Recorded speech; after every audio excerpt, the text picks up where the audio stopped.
దేవుడి యొక్క రాజ్యంలోనికి మన ప్రవేశం ఉండాలంటే మనం మొట్టమొదటిగా మనము దేవుడి యందు విశ్వాసం ఉంచాలి.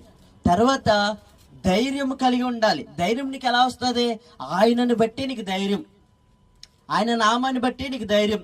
ఆయన విలువైన రక్తం చేత నువ్వు కడగబడ్డావు గనుక, రక్షింపబడ్డావు గనుక, నీవు పాపిని కావు గనుక, పరిశుద్ధ రక్తంలో కడగబడినటువంటి నీవు పరిశుద్ధుడు గనుక ఆయన ద్వారానే నీకు ధైర్యం. ఆయన ద్వారానే మనకు ధైర్యం. యోహాను పత్రికలో రాయబడి ఉంటది, మనకు కలిగిన ధైర్యం ఏదనగా అంటే మన ప్రభు అయిన యేసుక్రీస్తే మనకు ధైర్యం. లోకంలో ధనం ఉంటే ధైర్యం కాదు, బలం ఉంటే ధైర్యం కాదు, ఆరోగ్యం ఉంటే ధైర్యం కాదు, శక్తి ఉంటే ధైర్యం కాదు.